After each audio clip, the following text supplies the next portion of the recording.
Practical Mysticism by Evelyn Underhill. Preface.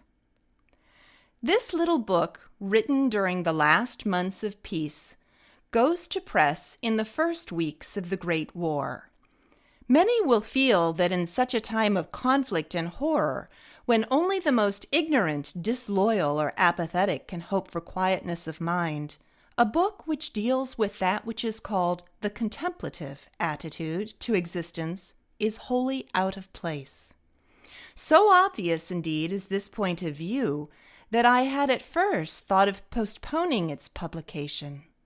On the one hand, it seems as though the dreams of a spiritual renaissance, which promised so fairly but a little time ago, had perished in the sudden explosion of brute force. On the other hand, the thoughts of the English race are now turned, and rightly, towards the most concrete forms of action, struggle and endurance, practical sacrifices, difficult and long-continued effort, rather than towards the passive attitude of self-surrender, which is all that the practice of mysticism seems, at first sight, to demand.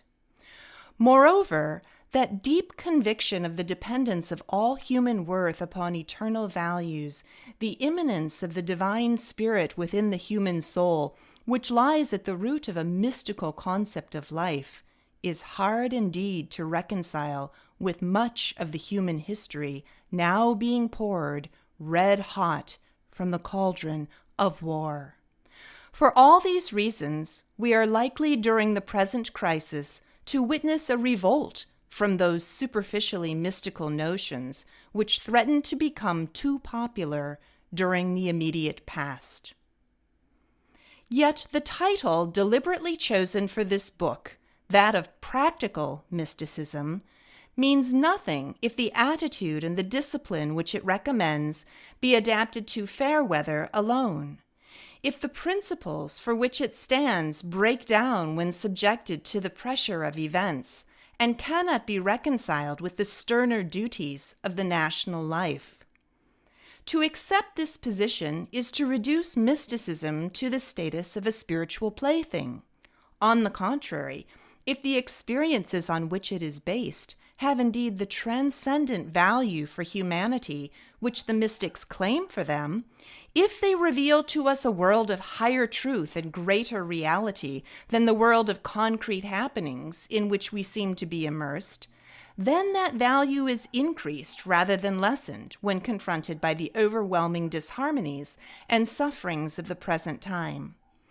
It is significant that many of these experiences are reported to us from periods of war and distress, that the stronger the forces of destruction appeared, the more intense grew the spiritual vision which opposed them.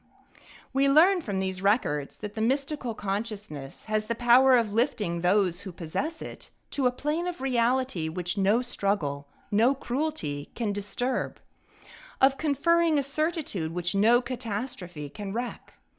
Yet it does not wrap its initiates in a selfish and otherworldly calm, isolate them from the pain and effort of the common life. Rather, it gives them renewed vitality, administering to the human spirit not, as some suppose, a soothing draught, but the most powerful of stimulants.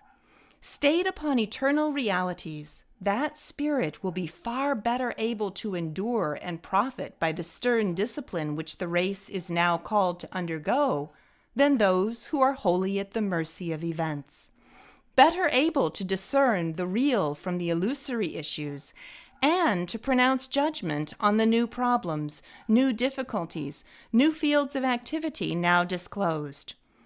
Perhaps it is worthwhile to remind ourselves that the two women who have left the deepest mark upon the military history of France and England, Joan of Arc and Florence Nightingale, both acted under mystical compulsion. So too did one of the noblest of modern soldiers, General Gordon. Their national value was directly connected with their deep spiritual consciousness. Their intensely practical energies were the flowers of a contemplative life. We are often told that in the critical periods of history, it is the national soul which counts, that Where there is no vision, the people perish. No nation is truly defeated which retains its spiritual self-possession. No nation is truly victorious which does not emerge with soul unstained.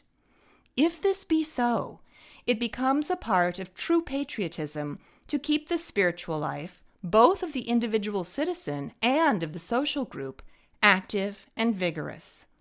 Its vision of realities unsullied by the entangled interests and passions of the time. This is a task in which all may do their part. The spiritual life is not a special career involving abstraction from the world of things. It is a part of every man's life, and until he has realized it, he is not a complete human being, has not entered into possession of all his powers. It is therefore the function of a practical mysticism to increase, not diminish, the total efficiency, the wisdom and steadfastness of those who try to practice it. It will help them to enter more completely than ever before into the life of the group to which they belong.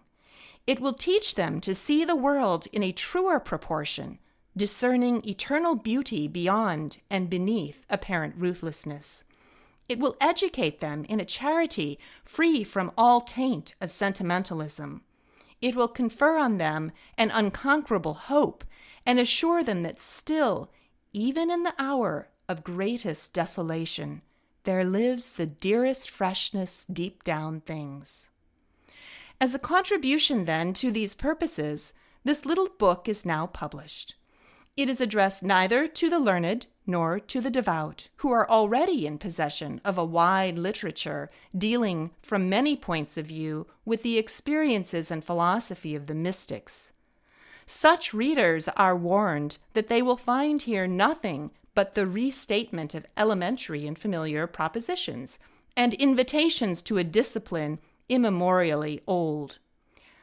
Far from presuming to instruct those to whom first-hand information is both accessible and palatable, I write only for the larger class which, repelled by the formidable appearance of more elaborate works on the subject, would yet like to know what is meant by mysticism, and what it has to offer to the average man, how it helps to solve his problems, how it harmonizes with the duties and ideals of his active life. For this reason, I presuppose in my readers no knowledge whatever of the subject, either upon the philosophic, religious, or historical side. Nor, since I wish my appeal to be general, do I urge the special claim of any one theological system, any one metaphysical school.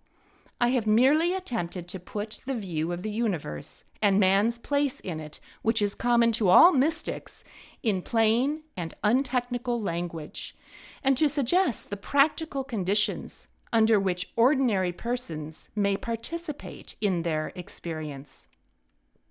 Therefore, the abnormal states of consciousness which sometimes appear in connection with mystical genius are not discussed, my business being confined to the description of a faculty which all men possess in a greater or less degree. The reality and importance of this faculty are considered in the first 3 chapters. In the 4th and 5th is described the preliminary training of attention necessary for its use. In the 6th, the general self-discipline and attitude toward life which it involves. The 7th, 8th, and 9th chapters treat in an elementary way of the 3 great forms of contemplation, and in the 10th, the practical value of the life in which they have been actualized is examined. Those kind enough to attempt the perusal of the book are begged to read the first sections with some attention before passing to the latter part. E.U., September 12th, 1914. End of preface, recorded by Carla Arnell, Lake Forest, Illinois.